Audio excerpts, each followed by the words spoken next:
Hey,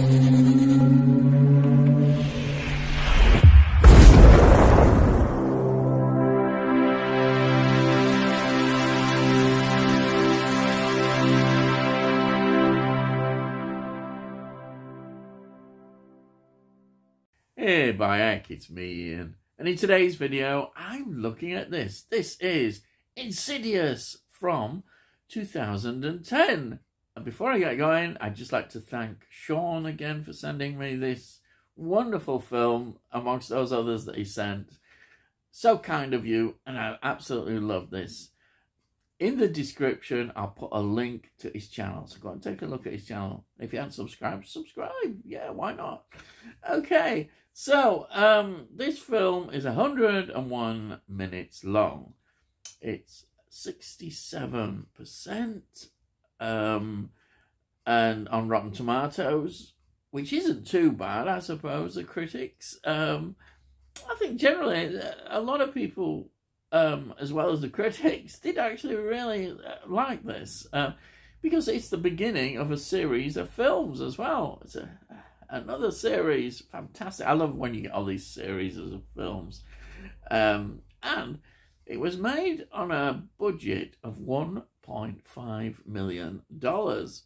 And it was shot in 3 weeks as well. And it made box office $100.1 million. Wow, it was an instant success, wasn't it? I mean, look at that. What a success. Fantastic.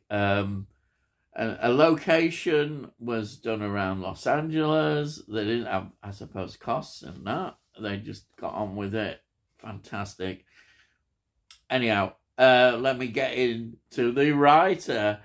It's written by, well, Lee Winnell, and what a talent he is.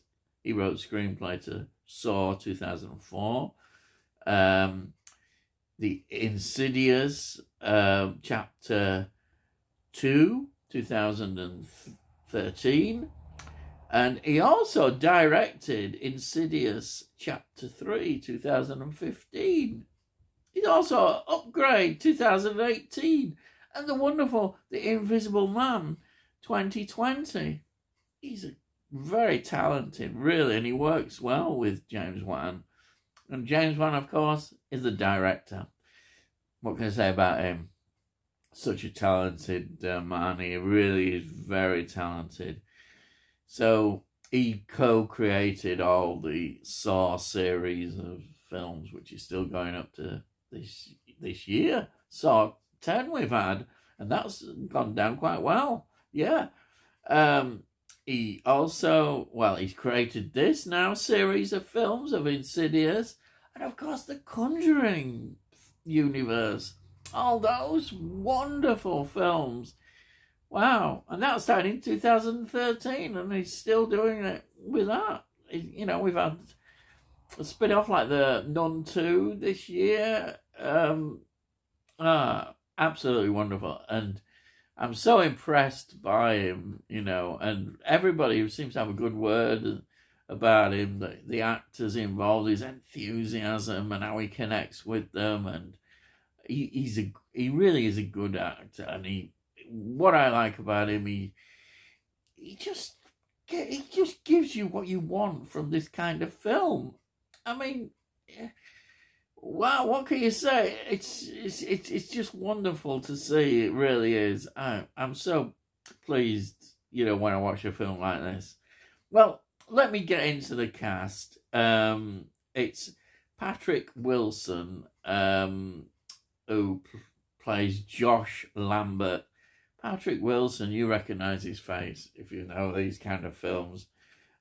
Incidentally, he was in The Phantom of the Opera, the musical, 2004. He's very talented. And quite a disturbing film, which is an excellent film, Hard Candy, 2005. I mean, that is a very uncomfortable role, but an excellent film. He was in a film that I Love, Prometheus, 2012. Not everybody likes that, though. Controversial, as they say. Yes. Well, he's in Insidious 2, 2013. And also is in Insidious The Red Door 2023, which came out this year. Wow, he's busy. But your face you might really recognise and is, of course, in The Conjuring. He's in the Conjuring series of films. He was in obviously the 2013 one. He was in Conjuring 2, 2016. He was in Annabelle Come Home, 2019. He was in The Conjuring, The Devil Made Me Do It, which is 2021. He's such a talented man. He really is. Oh, and he plays the cameo in The Nun 2 this year. Yeah. Oh, fantastic. Then we've got Rose Byrne playing Renee Lambert, his wife, in this film. She's interesting. She was in Star Wars Episode 2, Attack of the Clones, 2002. She was in 28 Days Later, 2007. She was in the Nick Cage film, which is superb, Knowing, 2009. And she is in Insidious Chapter 2, yes, 2013. And, yes, she's in this year's Insidious The Red Door, 2023. Excellent, she's really good. I like her in this. And then we've got Lynn Shay playing Elise Rainier. Now, she's in some interesting films. People actually see her as a bit of a horror scream queen, actually, which is an interesting thing. She, of course, plays the psychic. Yes, the psychic. Now, she was in Alone in the Dark, 1982. A Nightmare on Elm Street. Yes, she's in A Nightmare on Elm Street. Wow. What can you say about that? Amazing. Absolutely amazing thing she's in that. Oh, it's such a classic film. She was in Critters, 1986. She was in Critters 2, yes, 1988. The Running Man, 1987. Oh, yes. She was in, Wes Craven's New Nightmare from 1994. Yeah, she's popping up everywhere, isn't she? 2001, Maniacs, 2005. Oh, Rob Zombie. And, of course, she's in Insidious Chapter 2, 2013. And she's in Insidious Chapter 3, 2015. And Insidious The Last Key, 2018. So she's been about a bit here. And then Insidious The Red Door, 2023.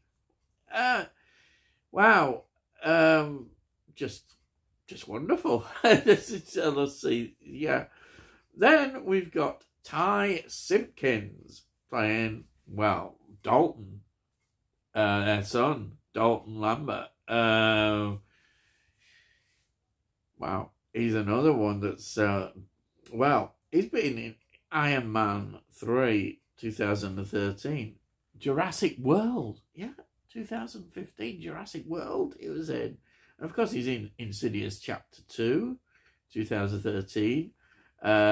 Insidious The Last Key, 2018. And of course, Insidious The Red Door, 2023. Yeah. Great. And he's excellent in this film as well. Even though at times he's not in it, if you know what I mean. But he is. I think what he does is really good. You know what? Definitely. We've got Barbara Hershey playing Lorraine Lambert. And And she goes right back to 1968. Yeah. She was in The Entity, 1982. Great film, that one. She was in The Right Stuff, 1983. Great film about, you know, the story of test flights before the space program. She was in Insidious Chapter 2. Yeah, 2013. She's in that one.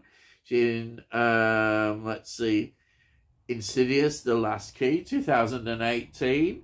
And Insidious, The Red Door, 2023, this year. Yes, excellent. She's another important part of this film, as it all links up, and of course, as we go into the sequels and prequels, yes, it's all in there. Just one more as well. Lee Winnell, the talented screenwriter, director here, he also plays the part of Specs. Yes, he plays a part of Specs. Oh, yes.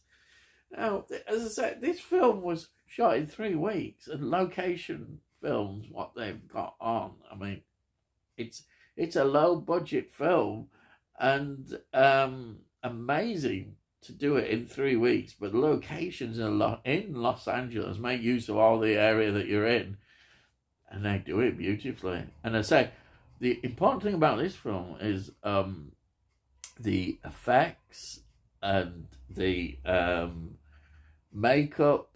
They're all practical effects. They're all done. And you wouldn't, this is what I'm banging the drum again, but here we are.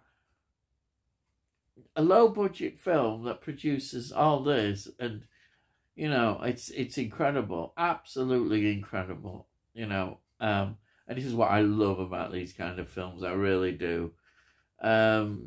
Amazing it is. Let me, before I start ranting and going on too much, let's just talk about what the story is about and the way it goes. A family move in to this old house, and there you're thinking, oh yes, we've got the typical haunted house movie where the house is the real threat, and of course that's what we get. And what happens with these supernatural events, that Dalton goes into a coma, and they can't explain this coma. It's so deep. There's something seriously wrong, and he needs full-time care. They decide to move again away from that, and they go to a newer house, and things continue. So it's like, even though they're going away from the old house, going to a new house, so that was suggesting, well, it isn't just the house, is it? There's something a lot more serious going on here. And then, of course, from that sort of haunted house thing, we go then into the realms of possession. This is how the film is developing. And we get lots of revelations, and we get a new take, which we've not seen in a lot of horror films, is about the idea of astral projection. And in astral projection, we get this world they call the further, and wow, and then we get all about ghosts and demons, and we get reminiscent of, you know, the Poltergeist films, as I remember, the team coming in to have a go of getting rid of you know, what's causing all the problems. It's wonderful. You get all that stuff, but then it starts to take very sinister turns, and it's it's very intense. And people say, oh, look at the jump scares. Yeah, you have the jump scares, but you get, as they say in the extras, you actually get a reward because you actually see what they're scared of, and it's there, you know. Wow, these images that you see, these ghosts or demons, there's no holding back there. You see them, and it makes it very sinister. Wow, this is great stuff. You can't help but love all this, you know. It just puts all these other things, as I've said before, it's just massively so much better, you know, than what they're producing with okay, I'll say Evil Dead Rise, you know. I mean, crikey. This film just, wow, it's wonderful. And the whole series, I think, is just going to develop like this. I can't wait to see the second one, which I was sent. But yeah, you can't really complain about a film like this at all. It's got everything you want and enjoy. If you enjoy horror films, I highly recommend it. I had a blast watching it, and it really is a good film. And yeah, it's one that you want to revisit and just get lots of stuff in it. And you know, it's easily very rewatchable to even get more into that particular film. And that's it. So just before I go, I'll just show you this. There it is. It's a 2-disc, 2-film set, and there's the first one, and we will be going on to that one. No worries. But thanks again, Sean. Thank you so much. Absolutely love this. Right, so if you're new to the channel, please subscribe, and then we'll let you know when I produce these videos, and have a look at the playlists and see what you think you might enjoy on the channel. I don't know, just have a look. And it all costs notes. And if you like this video, please give it a like. It helps get it out onto YouTube and into algorithms and all that sort of stuff. And hopefully people might like it, or perhaps they won't, you know. But that's great. And I love to read your comments. I really do. I really enjoy reading that. Thank you so much when you do put a comment. Thank you. And say it all costs note. So you can't say fairer than that, can you, nowadays? But you can't. So all I gotta say is, I'll see thee again.